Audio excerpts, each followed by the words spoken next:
एक नदी के किनारे पर एक गुरु का बड़ा ही अद्भुत आश्रम था। जितना अद्भुत आश्रम था, उससे कहीं ज्यादा अद्भुत वहां पर रहने वाले गुरु थे। उस सन्यासी ने अपना पूरा जीवन विज्ञान और अध्यात्म के नाम पर लिख दिया था। संध्या के समय पास के ही गांव से कुछ व्यक्ति उस सन्यासी के उपदेश सुनने के लिए उस आश्रम में पहुंच जाते थे। एक दिन संध्या उपदेश में एक युवक ने गुरु से एक सवाल किया। उसने कहा कि गुरुदेव, मेरा मन बड़ा ही विचित्र है। मैं बार बार अपने आप से यह बोलता हूं कि यह गलती मैं अगली बार नहीं करूंगा, लेकिन हर बार मैं वही गलती दोबारा से दोहरा देता हूं। सोचता हूं कि अतीत में जो गलतियां मुझसे हुई हैं उनके लिए मैं पश्चाताप न करूं, लेकिन मेरा मन हमेशा पीड़ा से भरा रहता है। आप कहते हैं कि ध्यान सब दुखों को मिटा देता है, लेकिन मैं रोज ध्यान करता हूं, लेकिन उस ध्यान का मुझे कोई फायदा नहीं मिल रहा है। ऐसा क्यों होता है? कृपया करके मेरा मार्गदर्शन करिए। सन्यासी ने उसकी समस्या को सुनने के बाद कहना शुरू किया। उन्होंने बताया कि शुरुआती दौर में ध्यान सबसे ज्यादा कठिन होता है, क्योंकि शुरुआत में व्यक्ति के मन को एक जगह पर ठहरने की आदत नहीं होती है। वह इधर उधर भागता है, दौड़ता है, अतीत की बातों को याद करता है, लेकिन ध्यान एक जगह पर लग नहीं पाता। प्राचीन समय में जब भी कोई शिष्य अपने गुरु के पास ध्यान सीखने के लिए आता था, तो वह गुरु उस शिष्य को ब्रह्म मुहूर्त में ध्यान लगाने के लिए कहा करते थे, क्योंकि ब्रह्म मुहूर्त सृजन का समय होता है। इस समय सारी प्रकृति एक नए दिन की शुरुआत करती है। पक्षी पेड़ों पर कलरव करने लगते हैं और मुर्गे बांग देने लगते हैं। कमल खिल उठता है और पूरी प्रकृति एक सौंदर्य से भर जाती है।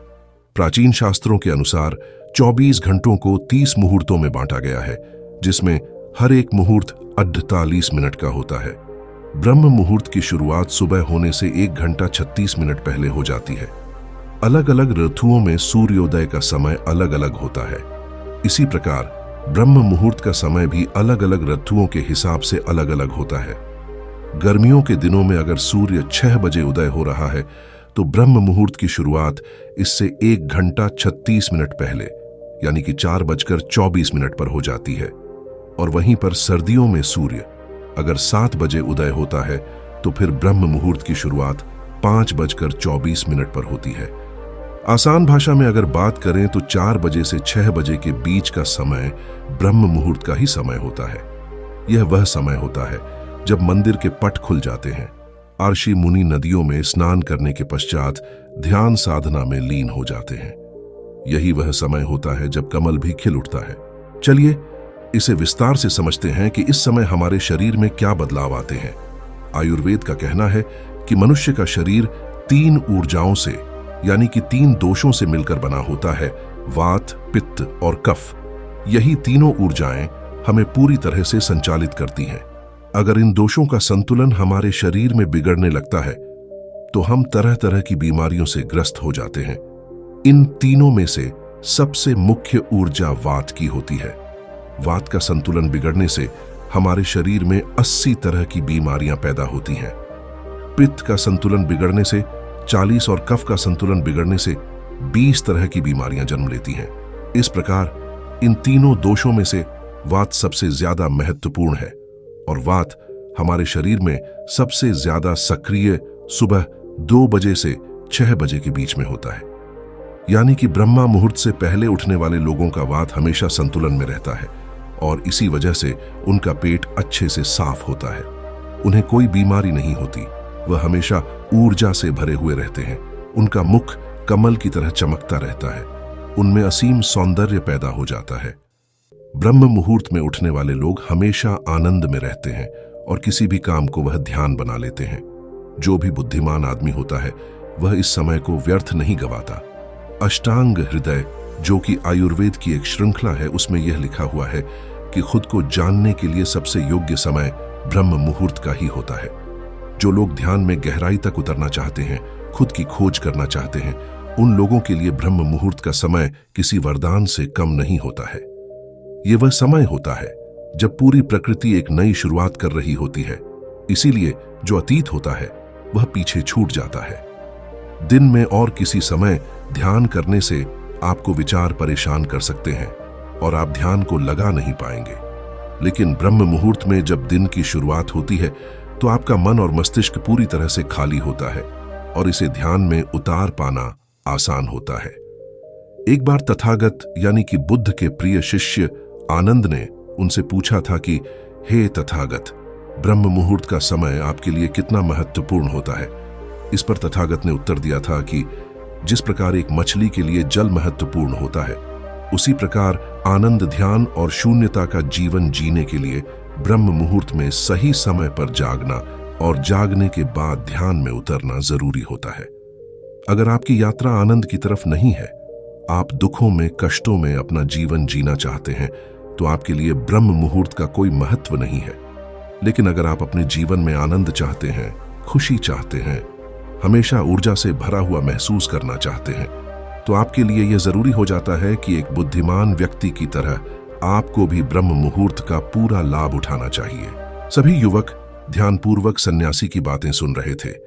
सन्यासी ने ब्रह्म मुहूर्त पर वैज्ञानिक दृष्टिकोण पेश करते हुए सभी युवकों को बताया कि हमारे मस्तिष्क के ऊपरी हिस्से पर पीनियल नाम की एक ग्रंथि होती है, जो कि मेलाटोनिन नाम का एक हार्मोन रिलीज करती है, जो हमारे शरीर में आनंद की उत्पत्ति का कारण होता है। इसे जितने अच्छे से और जितनी अधिक ज्यादा मात्रा में पीनियल ग्लैंड मेलाटोनिन नाम का यह हार्मोन रिलीज करती है, हम उतने ही आनंदित रहते हैं। लेकिन जैसे ही हम सूर्य के संपर्क में आते हैं, मेलाटोनिन नाम का यह हार्मोन अपने आप नीचे गिरना चालू हो जाता है। और इसी वजह से जो लोग देर से उठते हैं, अक्सर वे लोग बिना कोई कारण ही तनाव में रहते हैं। उन्हें खुद समझ में नहीं आता कि उनके अंदर तनाव किस बात का है। छोटी छोटी बातों पर गुस्सा आना, चिढ़हापन, ये सारे स्वभाव उनके अंदर पाए जाते हैं। शरीर और मन मस्तिष्क की यह सारी प्रक्रिया मेलाटोनिन नाम के हार्मोन का पीनियल ग्लैंड द्वारा ठीक से रिलीज ना हो पाना है। इसी के कारण कुछ व्यक्तियों का स्वभाव ऐसा हो जाता है। ब्रह्म मुहूर्त के बाद का मुहूर्त समुद्रम नाम से जाना जाता है, जिसमें शरीर और मन की मूवमेंट होती है। इस समय पीठ पर सूर्य की किरणें सीधी आती हैं और सेरोटोनिन नाम का एक हार्मोन रिलीज होता है, जो हमारे मन और मस्तिष्क में ऊर्जा पैदा करता है, एक ताजगी पैदा करता है, जिससे हम दिन के सभी काम कर पाते हैं। चरक संहिता में भी यह लिखा हुआ है कि जो व्यक्ति रोजाना ब्रह्म मुहूर्त में उठता है, उसकी उम्र बढ़ने की रफ्तार धीमी हो जाती है। यानी जिन लोगों के चेहरे पर समय से पहले झुर्रियां आने लगती हैं, बाल पकने लगे हैं, ऐसे लोग अगर नियमित रूप से ब्रह्म मुहूर्त में जागने का अभ्यास करें, तो कुछ ही समय में वह पाएंगे कि उनके चेहरे की झुर्रियां और उनके बाल पूरी तरह से ठीक हो चुके हैं। तभी एक युवक ने सन्यासी से सवाल किया कि गुरुदेव, जो लोग ब्रह्म मुहूर्त में नहीं उठ पाते हैं, ऐसे लोग किस प्रकार ब्रह्म मुहूर्त में उठने का अभ्यास कर सकते हैं? कृपया करके उसके बारे में मार्गदर्शन करें। सन्यासी ने कहा कि ब्रह्म मुहूर्त में जागने के लिए जरूरी हो जाता है कि पिछली रात्रि में आप सही समय पर निद्रा में चले जाएं।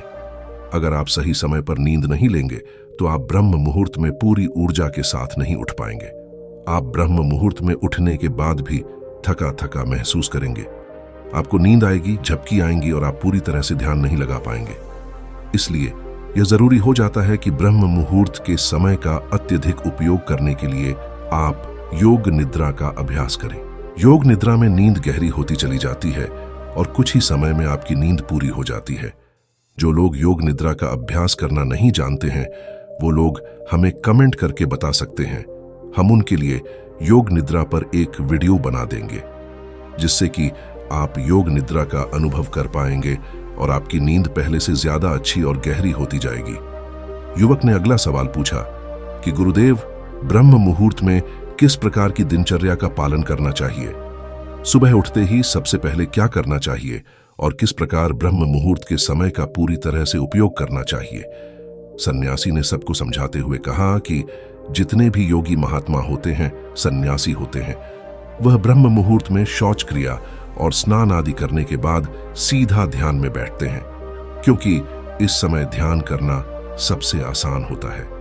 विचारों का भटकाव सबसे कम होता है, क्योंकि इस समय दिन की शुरुआत हो रही होती है, नया सूजन हो रहा होता है। इस समय पूरा वातावरण शून्यता से भरा होता है। तो इस समय 15 मिनट का किया हुआ ध्यान पूरे दिन में 2 घंटे किए हुए ध्यान के बराबर हो जाता है। आप सिर्फ 15 मिनट ध्यान करने के बाद वही अनुभव कर पाएंगे जो एक योगी गहरे ध्यान में जाने के बाद अनुभव करता है। तो सबसे पहले ब्रह्म मुहूर्त में उठने के बाद शौच क्रिया और स्नान इत्यादि करने के बाद सीधे ध्यान में प्रवेश कर लें। ऐसा करने के कुछ ही समय बाद आप खुद ही यह अनुभव करेंगे कि आप कितने गहरे आनंद को प्राप्त कर चुके हैं। जिन लोगों ने ध्यान की यात्रा की सिर्फ शुरुआत की है या फिर जो शुरुआत करना चाहते हैं, उनके लिए तो ब्रह्म मुहूर्त बहुत ही वरदान साबित होगा। आगे सन्यासी ने समझाते हुए कहा कि कुछ लोग ब्रह्म मुहूर्त में जागने के बाद भी उस समय का सही उपयोग नहीं करते हैं। कुछ लोग अपना मोबाइल फोन यूज करने लगते हैं, तो कुछ लोग किसी से बातें करने लगते हैं।